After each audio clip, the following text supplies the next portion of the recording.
Hello, everyone. Rob Guest from football.london here, and welcome to the latest episode of Gold Guest Talk Tottenham, sponsored by NordVPN. Joining me today, it's Alasdair Gold. Ali, how are you?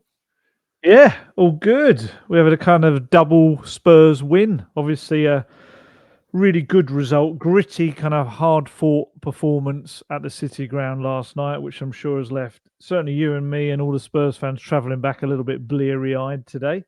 And Tottenham Hotspur women have just absolutely smashed it as well before we started recording this with a historic win against Arsenal at the Tottenham Hotspur Stadium.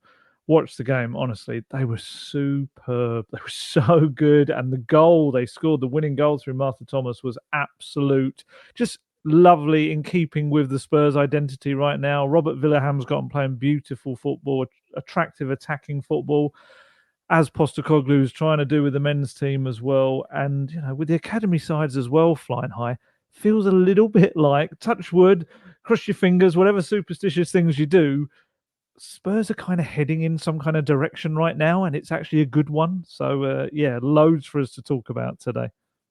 I mean, last night wasn't exactly beautiful in the free-flowing No, football we've in come to moment. know under Ange Postecoglou. Yeah, but all that matters is 3 points, and it was a hard-fought victory. Tottenham taking the lead courtesy of Richarlison's header on the stroke of half-time, and then Dane Kulusevski 5 minutes after the hour mark with a powerful finish past Matt Turner.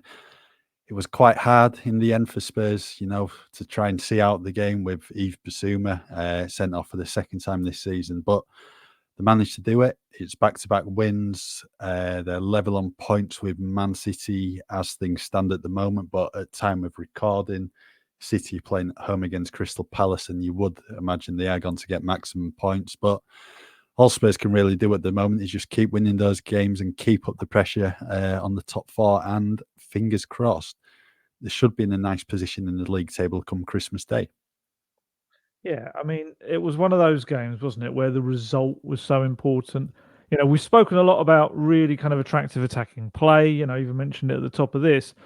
But ultimately, you've still got to go to these stadiums where the atmosphere was really good. Obviously that crowd adores Steve Cooper, and this was the first home game they've really had since all the speculation properly started swirling around him again. So they showed their kind of adoration for him that they've got for everything he's done there. So just as soon as they started to get a little sniff they could get back into the game, it got louder and louder. And obviously with Basuma getting himself sent off as well, this was the kind of game that even with 11 men, we've seen Spurs mess up in the past. We saw them in the Carabao Cup last season be absolutely horrendous there and lose by the same scoreline. So they were more than capable of chucking that game away, but they kind of dug in some really good defensive performances, a couple of good attacking ones as well.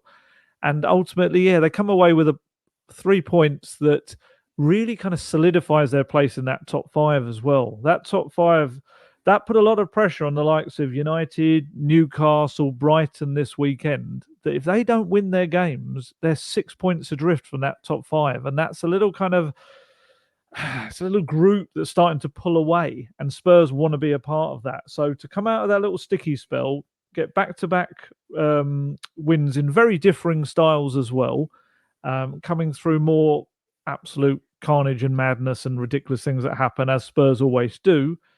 I thought that was a really good 3 points on the road.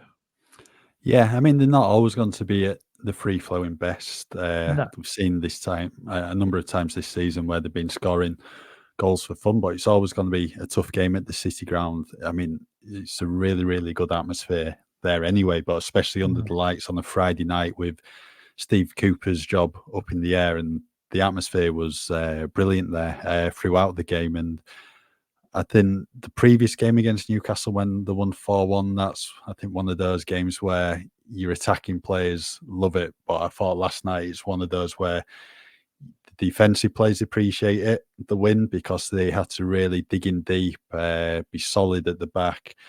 And they managed to do that because, I mean, they were under some intense pressure at times, especially at the start of the second half before Kulusevski scored that crucial second goal. And then right after Yves Bissouma got sent off, Forest were really pushing, looking for a way back into the game. And you know how Spurs have been in the previous 5 games prior to that Newcastle win, where they'd gone ahead and then managed not to win in those 5 games. You're thinking, oh, here we go. If they concede, then they might ship another one. But they stayed strong at the back. Ben Davies, Christian Romero putting in really good defensive performances.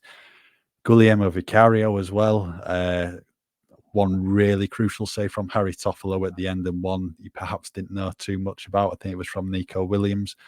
The post hit him, didn't it? Yeah, in the final few minutes. And you could see it after the game. I mean, you pointed it out to me.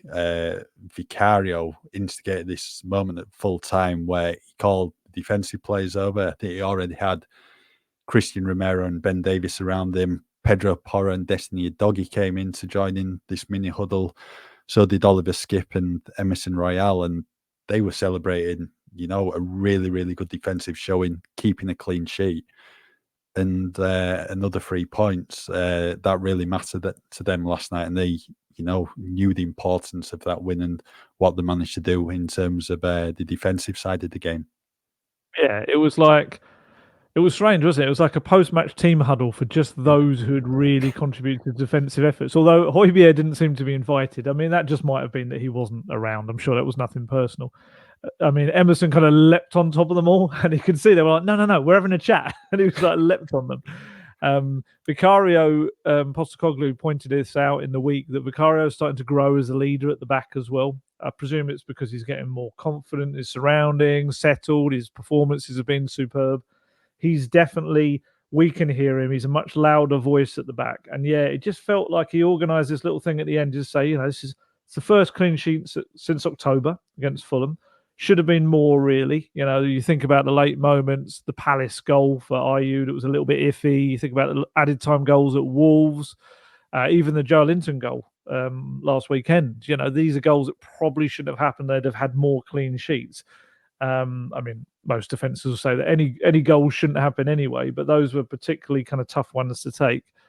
But they were excellent yesterday because, like you say, it was a very different game. Forest playing with, it's like a flat back 5 at times, so the attacking players weren't going to get many opportunities.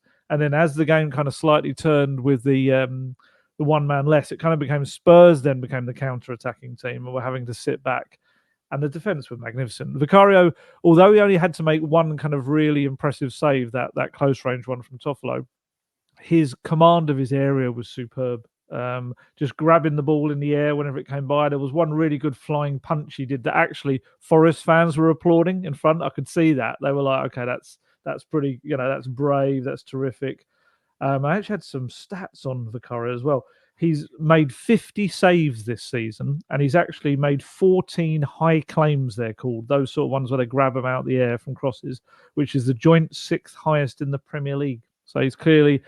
I don't want to do down Hugo Lloris, who clearly was a terrific servant for Spurs for, more than a decade. But crosses, that was something that he was a bit inconsistent on. Sometimes he could do it very well, grab a cross out the air. Sometimes he would stay on his line, and it was all a little bit... The defenders didn't know what was happening. Whereas with Vicario, he's very dominant, and he'll come out and you can hear him shout, and they all step aside and let him come for it. And no, he was good. I thought Ben Davies again. Postecoglou after the game called him outstanding. They were the two he picked out. Vicario and Davies were outstanding, and he said Romero was very good as well. Ben Davies, just like shock horror. When you put a player in alongside a natural centre back alongside him, one who fits the system, he actually plays better because he doesn't have to worry about everyone else's work. He just can concentrate on his own. Yes, he's going to get beaten occasionally by pace, as most players are. Yes, occasionally he's going to be caught out of position because he's trying to learn what is a very different centre-back position. I had someone say, and understandably so in the week, they kind of commented on, I think it was Twitter, saying, yeah, but he's been a centre-back for years. And it's like, well, I get what you mean in that he's played in Wales in a back 3 on the left and at Spurs occasionally. It's such a different version of a centre-back. There's so much more to think about. When you're on the left of a back 3, you're kind of still a fullback. You're doing some of the elements of a centre-back, but mostly you're still playing out wide. When you're a straight centre-back in a back pairing, that's all you're doing. You're through the centre, you're mopping up stuff in the air. And he's not the tallest Ben Davies. He's not small, but he's not like, kind of Romero height, I don't think, or certainly the likes of Van de Ven and players like that. So he's kind of having to make that up as well. I just thought he was excellent, and it's lovely to see because he is a player that gets grouped in with all the others of he's not good enough for Spurs, all this silly stuff, and he's a player that, again, I'll keep saying this until I'm blue in the face. There's a reason that every manager uses him and praises him. It's not because he's lucky. It's not because Daniel Levy's telling them to play him. It doesn't work like that. All of these are very kind of strong managers with their own minds, and they all see a very good player who's terrific for the squad and can fill in so many different roles. And he'll never let the side down intentionally. There might be an odd point when he'll make a mistake, as all defenders do, but on the whole, he's going to give you every single thing he possibly can. And I just love the fact that he's getting his rewards right now. And as long as Romero can steer clear of suspension, which he almost managed to get himself yesterday, he and Davies are going to form a nice little partnership, probably for the next month or so, hopefully, as long as they can steer clear of suspension and injury. And they've got a nice little balance to them as well. I'm not saying it's as perfect as the Van de Ven Romero one was, but it's got a good look to it. Yeah, and that relationship and that partnership is only going to grow stronger with the more games they play. And yeah, it's clear to see Tottenham need defensive reinforcements, but I think what we've seen in the past few weeks, Davies can cover for Van de Ven if he's out injured. He's not a like-for-like player. He's not as good on the ball as him. He maybe can't move forward like Van de Ven, but he's still a good defender. And it's nice to see him getting all this praise at the moment because it's not always been the case for him at Tottenham. And he's coming up to 10 years at the club at the end of the season, and that tells you everything. If he wasn't a good player, he wouldn't have been at the club 1 or 2 seasons, would he? They just sold him. But he's been there 10 years. He's played under Jose Mourinho, Antonio Conte, Poch. Everyone clearly sees something in him. So, yeah, really, really good to see him performing so well. And he's going to get a run in the team now. So he's just not a sexy player, is he? That's what it is. Yeah. It's not a player that people, I don't know, when they're playing their FIFAs and Football Managers, they're not going to buy him. They're not going to play him on that. And he's not going to be one that makes the headlines. He's not a massive signing. He just does his job. And I think those kind of players are so underrated in the game. Yeah, I saw someone on Twitter earlier comparing him to James Milner. Ben Davies is Tottenham's very own James Milner. What? It's not a bad shout. I get what they're trying to say. Yeah. I don't think that's the worst in the world. But yeah. And again, both talented players that can kind of do a lot of the things any footballer would want to do, but they're just reliable. And that's what it is.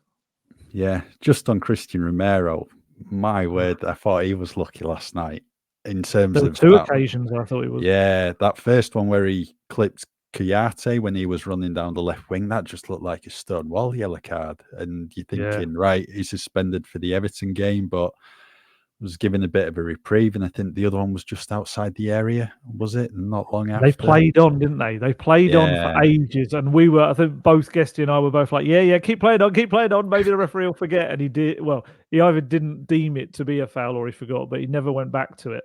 So yeah, he walked that line like a tightrope. It was very iffy. Ryan Yates was pretty much shouting for everyone to get a yellow card yesterday. And I think he was for that Romero first challenge as well. But thankfully, didn't get his way on that one. Yeah, I think on any other day, he probably would have got a yellow one. I was really surprised that the referee, I think it was Jared Gillette, didn't show him a yellow card because that would have ruled him out of Saturday's game against Everton. And with Destiny Doggy picking up a yellow card early in the first half and ruling him out of that game, you just back to a few weeks ago when there's barely any options in defence. Yeah. But Eric Dyer, it would have been. Or I mean, it'd have to be because you'd assume Emerson's going to be covering for Ben Davies at left back, unless Postecoglou would have some very attack-minded plan up his sleeve, but he's not come to that. So the cut-off point for a one-match ban for 5 yellow cards is after a team's 19th Premier League game of the season. So Tottenham's is on the 28th of December, Brighton away. So Romero's got to get through the next 2 games without a yellow card. Might be a bit tricky for him. I don't know, Your lot but do it, doesn't it? I bet your Everton lot, someone winds him up, but then he is going to get targeted. I think Postecoglou said that the other day that teams are going to be aware that he's can be like that, can be a loose cannon. yeah, and I mean, but that's down to him to control that, and he did do Absolutely. at the start of the season, and then obviously he picks up a couple of bookings. Then it was just that mad moment against Chelsea, what obviously ruled him out for 3 games. So yeah, Romero's walking the disciplinary tightrope, and to be fair, I think we've all said it. It's now becoming quite a big issue for Spurs. This. Just the whole thing, yeah, it is. I mean, I watched it this morning. Gary Neville's kind of, I don't want to call it a rant because it was quite measured, really. His just talking about these Spurs players who are very talented in Romero, Bissouma, and Udogie, who are right down the core and spine of that team, yet have missed so many games with various suspensions, and it's costing Tottenham. We saw it during that those 5 games, especially the 4 defeats. Spurs having to deal without these important players in their team. It's not fair on the rest of the players who are trying desperately to hold everything together while all the other injured players are out. And that's the least kind of, if you're in a team that's got so many injuries and so many, like it's an unprecedented injury crisis for Spurs this season. I don't think I've ever seen anything like this in terms of injuries. The least you can expect from the fit players remaining is to remain available for each game, is to not put themselves out of action because of, suspensions. And we're at the stage now we've got Romero's had a 3-game suspension. Is on the verge of another one if he gets a 5th yellow card. Please, please don't get another red card because that would be a 4-game ban. You've got Destiny Udogie, who's now had 2 separate suspensions, both 1 game, 1 red card and 1 accumulation of yellows. And now Yves Bissouma, who 1 game ban for the first red card, accumulation of yellow cards for another one, and now because it's his 2nd red card, will miss 4 games, and that will include the FA Cup game as well. And it's not good enough. We can look at the Basuma challenge, and I can understand what Postecoglou is saying. Absolutely, that if you zero in on a challenge, blow it up, slow it down, look at it, it will always look far worse than it was in real time. I understand that. But he still should not be flying into a challenge like that at 2-0 up. There's no need. Just be calm and composed, and absolutely no reason why he should be giving them a discussion to have VAR. And the referee, and so many angles that you're now going to see these challenges in. And that's the problem with Bissouma. Postecoglou said right at the start of the season to him, he wanted him to be a leader. He wanted him to kind of inspire the younger players to follow his lead. And let's be honest, we're going to get to the stage now where he's going to go after the African Cup of Nations as well. So we're not going to see him until February now. That's him done. Once he comes back, if let's say Mali had an incredible tournament, got all the way to the final, he's going to miss 4 to 5 Spurs games. That means that, what's that in total? That's double figures, 10 or 11 Spurs games he'll have missed this season. He's only played 15. That's almost half of his season he's not been available for Tottenham. And it's such a shame because he was brilliant at the start of the season. He really was. He has not been himself since that red card at Kenilworth Road. I really don't believe he has. And some people will say, oh, it's not actually a big loss because, he hasn't been playing that well. But I looked at one of the stats I didn't even realise until I looked it up earlier. He's had, I've got it right here, 50. He's got the 2nd most tackles in the Premier League, Bissouma. He's made 50. I think it's only João Paulina at Fulham has made 72 somehow, which is the most remarkable. I mean, he's 2nd, and Paulina's made another 22 tackles. So yeah, to have made that many tackles, and that's in the games he's been available for, it kind of shows the defensive work you don't see maybe or don't appreciate that he does as well. So it's so poor on his part. I mean, what is he, 27 as well? He's not a young player. He's not got any excuse like that with Udogie maybe being a little bit rash. I felt Udogie was hard done by, I'll be honest. Udogie, that's a shoulder barge on what to me looked like an offside attack anyway, which didn't have a flag go up for it. That was very, very soft. And I actually thought he played quite well after that, Udogie. I thought he didn't let it affect him. But Bissouma, he's an older player. He's got to take more responsibility than that. Postecoglou, I mean, I'll ask you this: is this the one area under Postecoglou that maybe is a negative this season? Yeah, very much Discipline. so, because I mean, there's been so many injuries this season, and having all these suspensions on top of that, it's just causing him a real headache. And if Christian Romero didn't get sent off against Chelsea, then Spurs might not have lost, 3 games on the trot, or 4 out of 5. So it is a real problem. It very much is a negative, because these are key players in the team as well, especially at the start of the season. Bissouma was one of the best Tottenham players. Doggy's been brilliant since he's come to the club this summer. And Romero was at the very top of his game as well. So I think it is an issue. I think on the Bissouma one, obviously, it was high, it was mistimed. You could have no complaints at all. But then when you go back to like the Luton one, I mean, that was just totally avoidable. One of them was pretty much rugby tackling one of the players to the ground, and then the one what he got red carded for was a dive. Yeah. I thought the one at Wolves, what was his 5th of the season, was soft. Yeah, I'd agree. But a lot of them are still avoidable. Maybe you just need to have players maybe need to have a bit more about them. Maybe not I be understand so what he was rash. trying to do yesterday. I think he was trying to Yeah, block the pass, which was kind of bouncing up, but it's just so daft. And my second question to you on the same point is this Postecoglou's fault? Is he too lenient with them in that regard, or is it the players' fault that you've just got to trust them that they should be doing better? I think you just got to trust them that they should be doing better. I mean, he's not like he's a manager and he's telling them to go out and go really hard into these tackles and that, and make the other players know they're in the game. A lot of it is just mistimed, especially the Basuma one. Yes, it's mistimed. It's split second.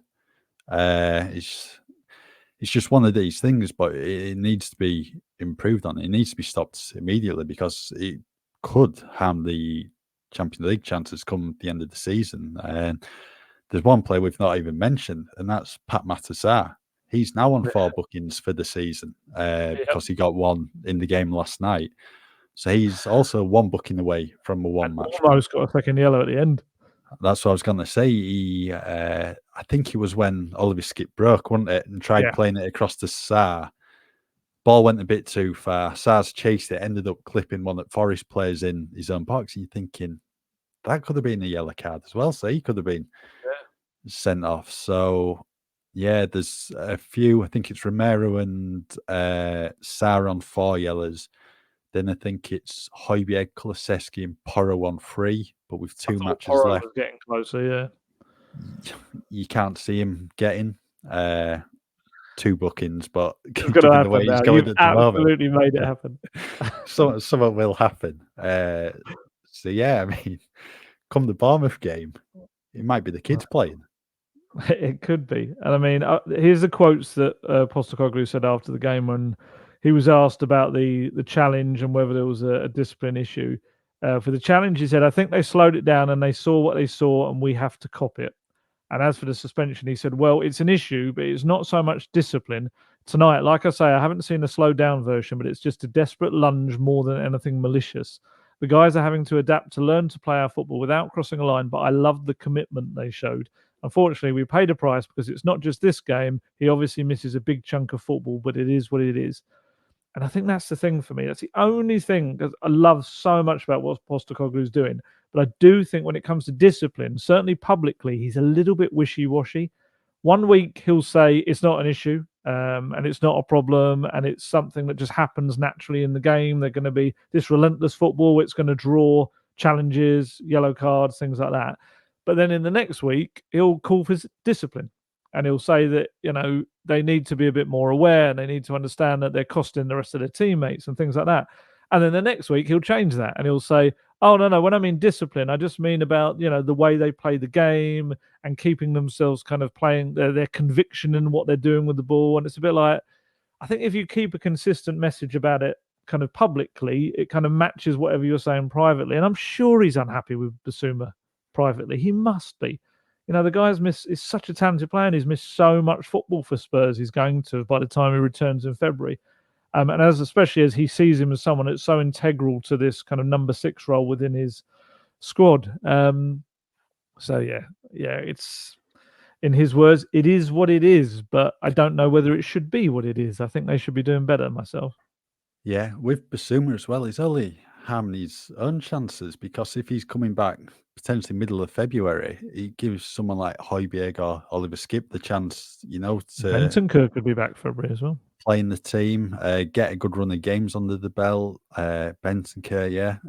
Lo Celso, if you wanted to play him in midfield again, there's options there. I mean, it's not like a centre back at the moment where there's literally next to no one. There are midfielders to choose from, and given he's already missed a few games through suspension this year, got a 4-match ban, going to be away for the AFCON, he could come back. He could be on the bench quite easily.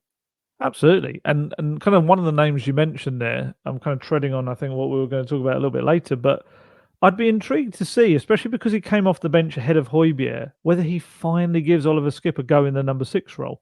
Because I do feel for him. I see what he has said on social media, because when you're throwing Oliver Skip into a number 8 role, it's just not his position. It's not. He can do little bits and pieces from it. But we saw that late break you were talking about. He didn't really know what to do with the ball at the end of it. And he'll do that quite a few times. He'll burst on these great runs forward, but he doesn't really have the attacking sense to know what to do with it.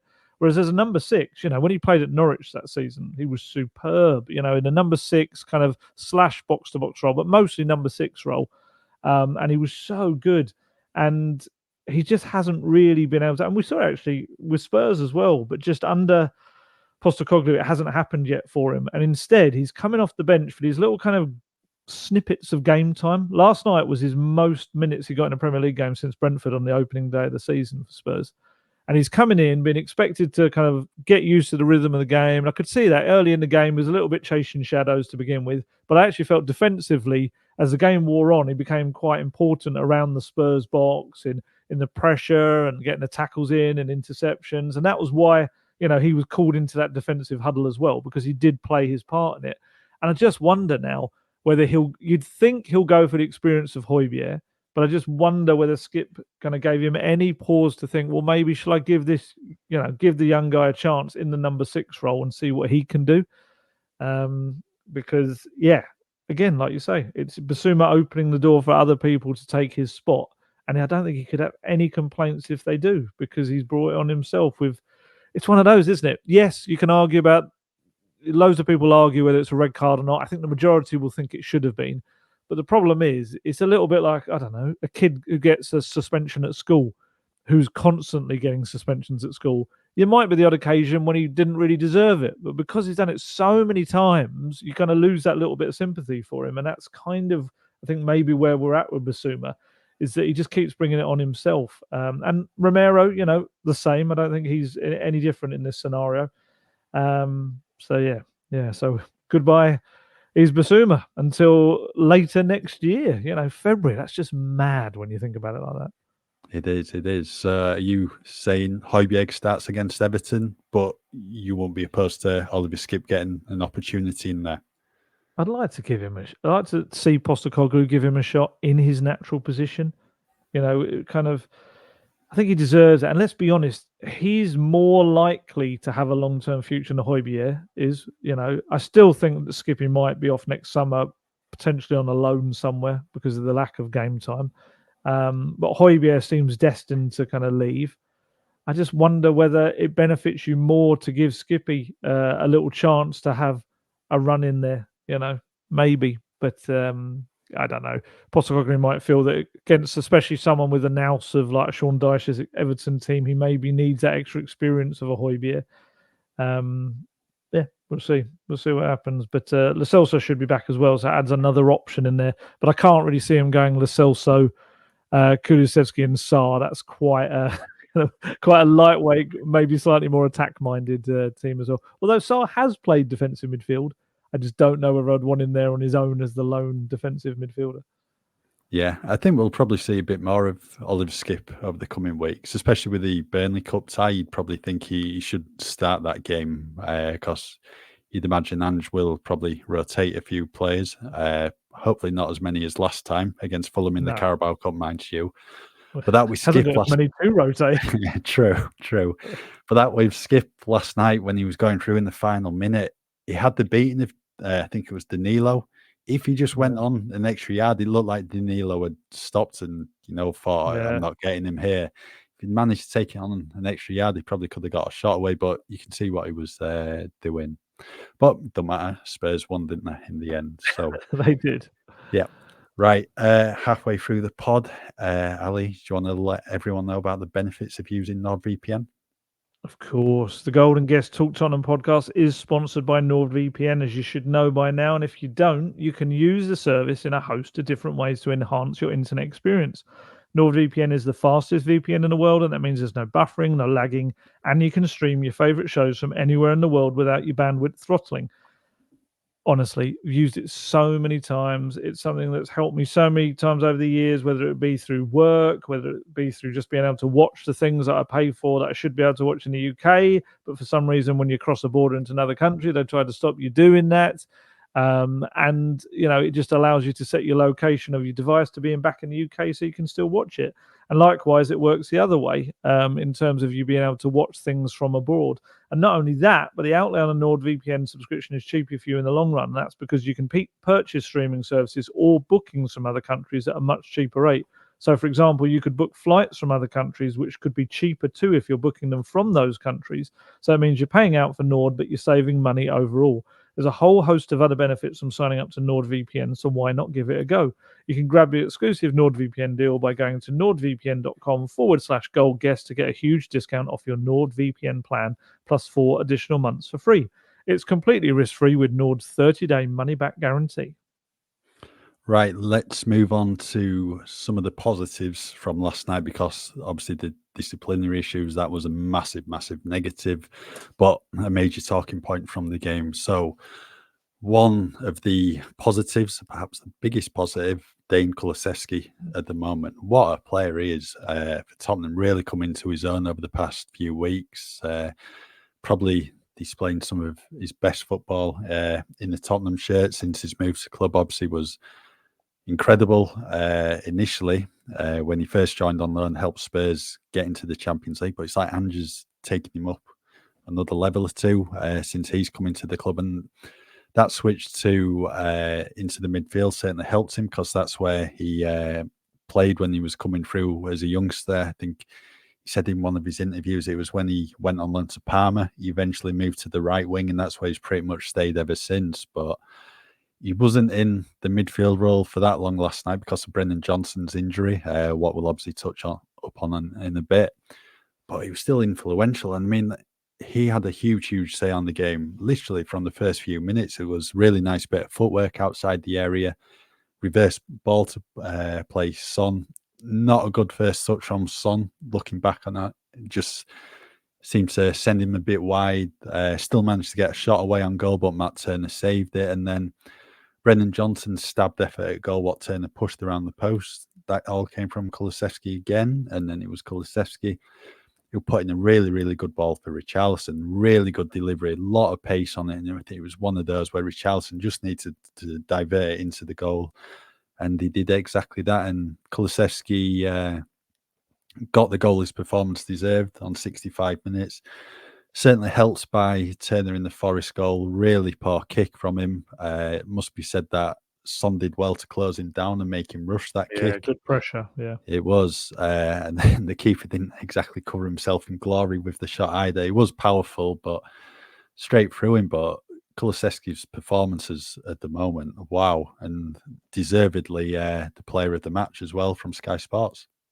Yeah, he's been phenomenal. And another player that people were criticising, because they couldn't see the end product. They couldn't. I mean, we could kind of were crowing, and as was Postecoglou, about what he was doing off the ball and the running and everything. And I think now you're seeing kind of some of the end product stuff that I know Postecoglou and Ryan Mason, who's part of the attacking kind of coaching setup, is doing with him to just get him into these more dangerous positions, I think. And the irony is he's playing really well in a deeper role, yet every time he switches back to the right, he's coming up with the goods, with the goals and assists.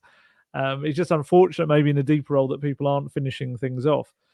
But that cross for Richarlison, and also massive praise for Richarlison for the header. That is such a brave. That's the kind of header you're going to get smashed. You think the keeper could punch in the head, could anything, but he's got a brilliant head on that. And then, like you say, the actual Kulusevski goal. Great work from Sonny. Really aggressive, fast pressing. Turner makes a complete mess of that. And just when you think you've got a chance to atone for your error, he then kind of palms it into his own net. I mean, it's a powerful shot. But yeah, Kulusevski's just in a great little run of form right now. Father to be Kulusevski as well, as we now know with his. I mean, I know they're kind of footballers trying to do their reveals. It's normally gender reveals, quite kind of high profile now. But that I thought was quite good, actually announcing that his partner was having a baby with the old football under the shirt. I liked his little interview he did after the game. He kind of said he hopes she's not annoyed with him because she told him not to do it if he's away. He wanted it to be a home game, but he said, as quite rightly, you don't know when your next goal's coming. So if you get a chance to do it, you do it.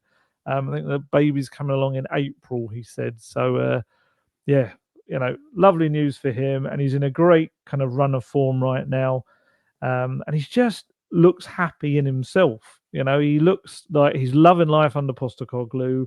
He's an important, trusted player by Postecoglou. He is an undroppable right now for Postecoglou. You can't really see him coming out of that team anytime soon, and they look lesser for it when he isn't in the team. The only thing he needs to kind of probably improve on, I was looking at in my little stats checks today, he's been dispossessed 37 times this season in the Premier League, which is the third most in the competition. Only Jordan, Ayew and Solanke, both in the 40s, have been dispossessed more. I guess he will say that that's because he's always trying to dribble through. He's trying to make things happen. So that's more likely to happen with players that take risks. I understand that. But that's probably one area that he's going to work on, along with the continuing to be in attacking areas. But no, he's really kind of flying right now. He's I did have his numbers here as well. 3 goals and 2 assists in his past 7 matches. And also he's so strong and has this ridiculous engine on him that as soon as they went to 10 men, you could see that Postecoglou was thinking, well, I can put Decky up front. And he did. He ended the game on his own up front. And there was still a danger. I was listening to, while we were kind of finishing up our work at the City Ground before we went down for the press conference, I could hear some of the Forest fans talking in front, and they were really impressed with Spurs.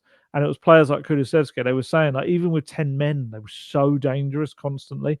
And, that was what we were saying about how important it was, the defence, because the fact that the defence didn't even let in 1 goal, I think, was so key. Because if they let in 1, I think everything would have started piling on them. And that's where also Kulusevski's goal was so vital in just giving that little kind of gap, that little kind of breathing space for the team. And yeah, he's just becoming a terrific, terrific young player. And as he said after the game, now it's about the consistency. He's got this dream of being one of the best players in the world, and he's got all of the skill to be able to do that. He's just got to improve. He's got to improve his unpredictability. He's got to improve where he is in dangerous positions. But if he can keep the consistency going, like he says, he's got every chance of going there. And in Postecoglou, he's got someone that absolutely loves working with him. It's brilliant. Yeah, his influence is just growing game by game, and I don't even think we've seen the best of him. Yeah, I still Absolutely think there's not. a lot more to come from him, and Postecoglou certainly extracting the best from him at the moment. And So he's you mean you played don't with agree with that Italian journalist that everyone keeps quote tweeting? yeah, that Okay. tweet was doing the rounds again. Or is it Bentancur gives the ball away like 3 times a game or something? Or was It dispossessed was in transition or essentially, something? I can't remember the chat. I mean, but yeah, he did say something. And sometimes, look, we'll have opinions on players and they go elsewhere and they're absolutely phenomenal. So it'll happen.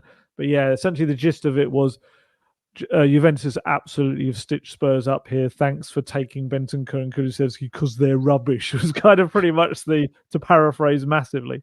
And it's just like, wow, Kulusevski is one of the best kind of attackers in the Premier League, I think. And he's, like you say, we haven't even seen the best of him. And Bentancur, when he's fit, is one of the best in the Premier League as well. So, yeah, I do feel a bit sorry for that guy. I mean, fair play to him for sticking with it and not deleting that tweet, as some people would, but it does. Every time there's a good performance from one of them, people quote tweet it.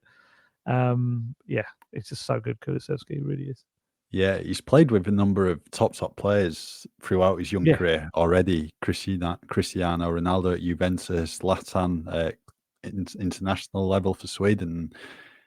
They've all been raving about him. I think Pirlo was his manager at Juve for a short time.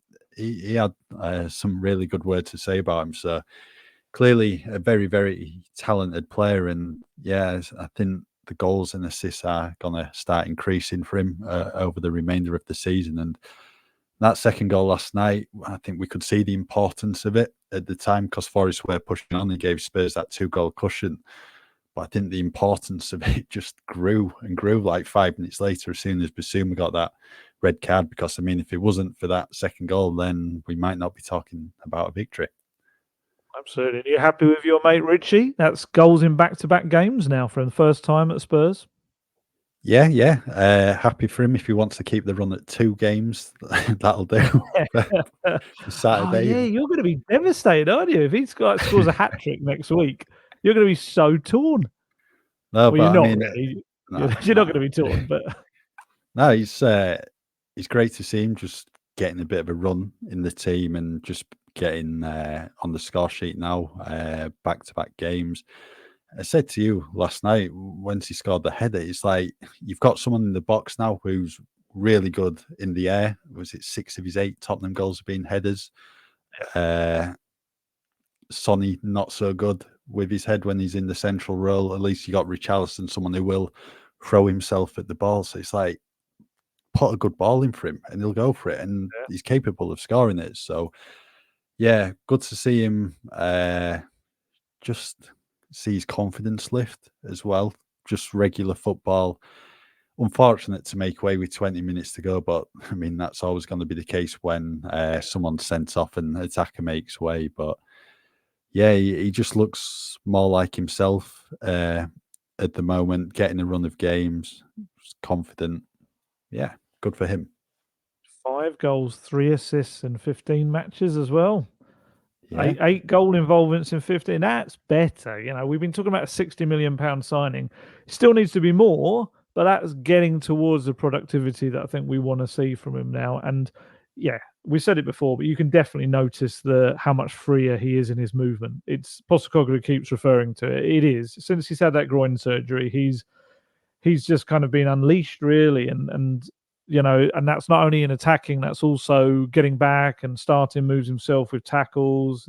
Yeah, it's terrific to see. And, you know, especially with Sonny heading off to the Asian Cup next month, Richardson's got a real kind of stretch now where if he can get some confidence going in the next few games, he's probably going to find himself in that team now for at least the next few months.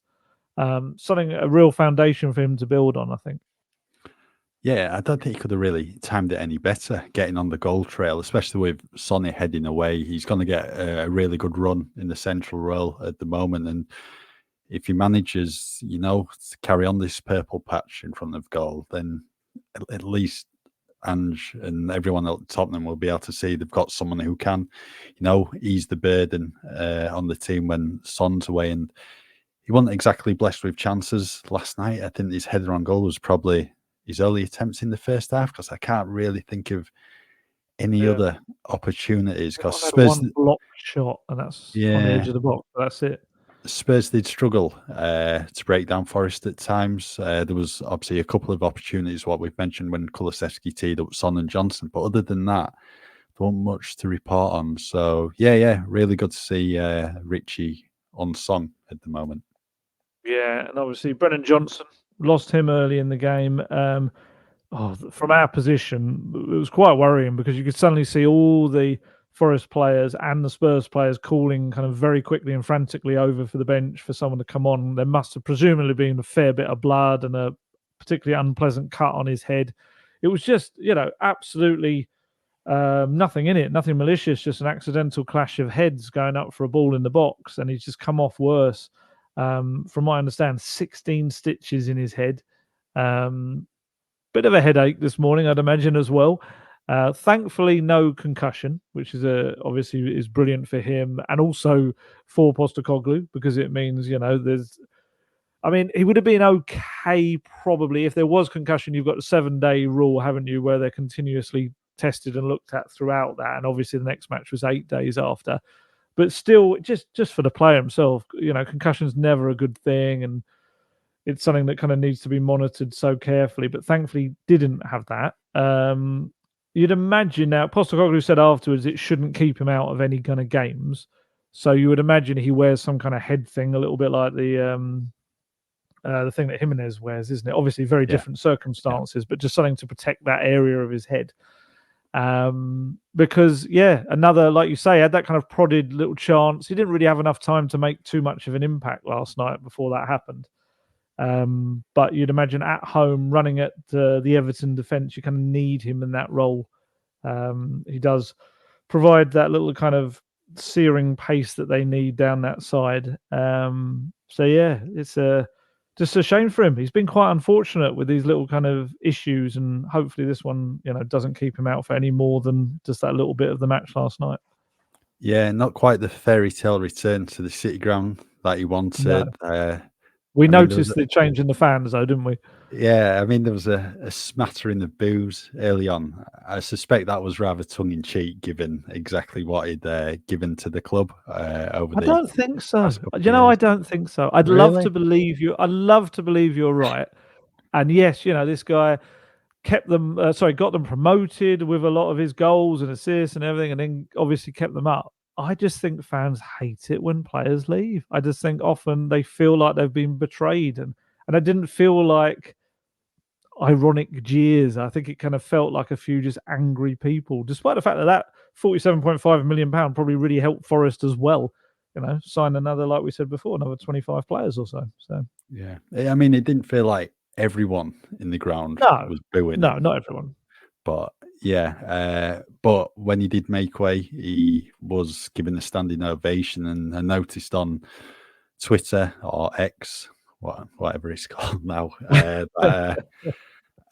Forest on their account did, wish him well, said get well soon to him, and that's obviously he's still highly thought of in Nottingham. Apparently, they were singing "He's one of our own" as well. Yeah, so quite a change within a few minutes then from boos to a chance of he's one of probably our because he couldn't score against them then from that point on.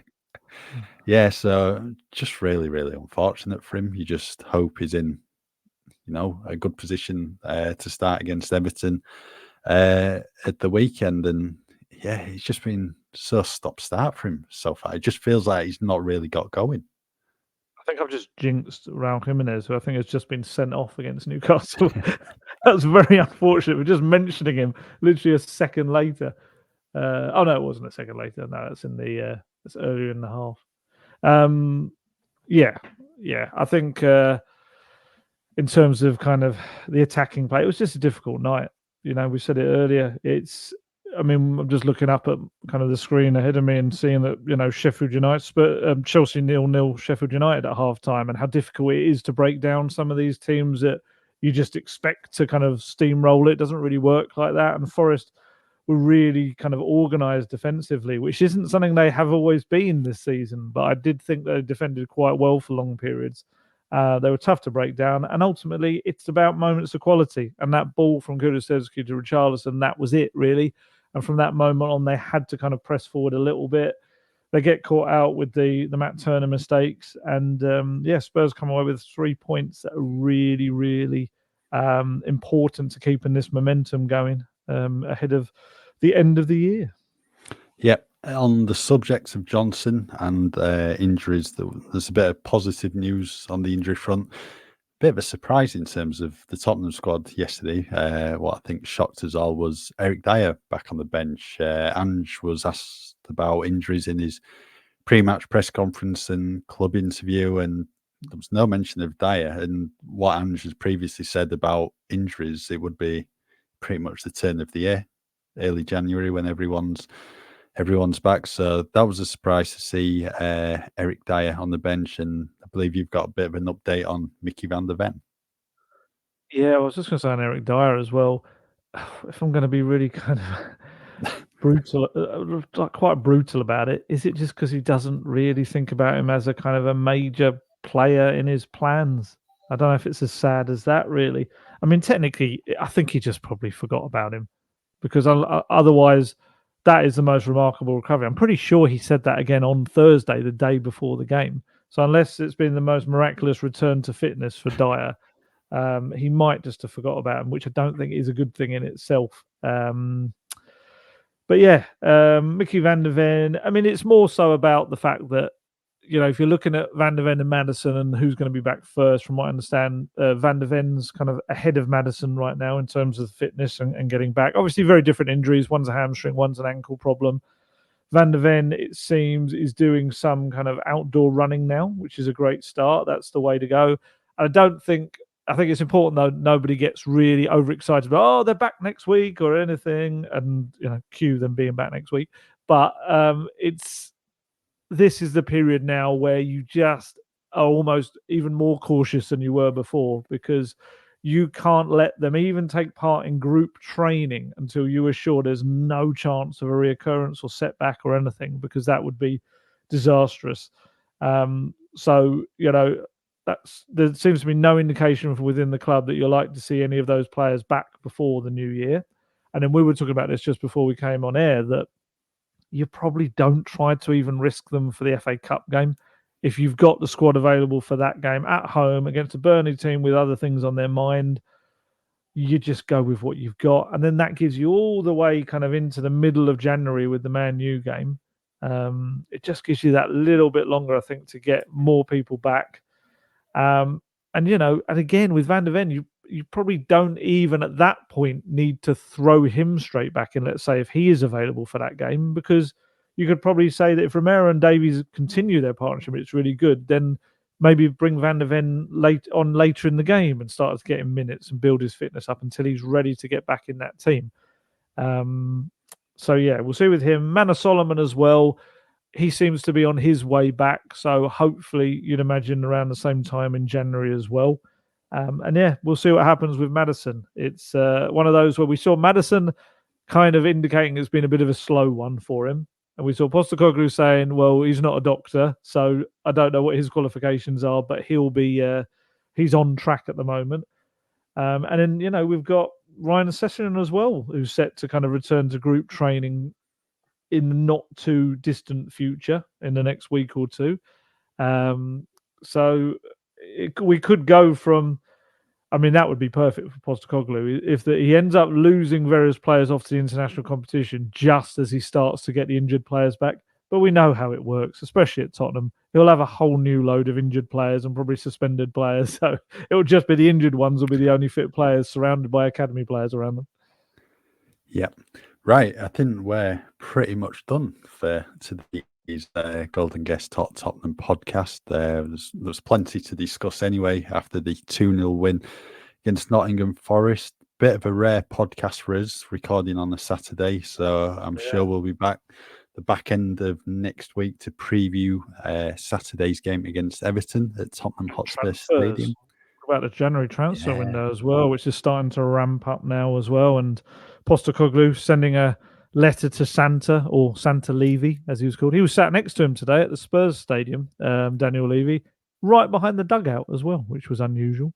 Right. So, yeah, hopefully discussing lots of potential transfer stuff. He made it very clear that he wants players early in the window as well. So, challenge thrown down. Will Daniel Levy accept it? We'll talk about, you know, that in the next pod. Yeah, there's always plenty to discuss anyway in the world of Tottenham Hotspur. So, as always, thank you for listening to the podcast, and just keep with us at football.london for all your latest Tottenham news. To grab our huge discount off your NordVPN plan, go to nordvpn.com/gold guest. You can receive an extra 4 months for free, and there's no risk with Nord's 30-day money-back guarantee. The link is in the episode description box.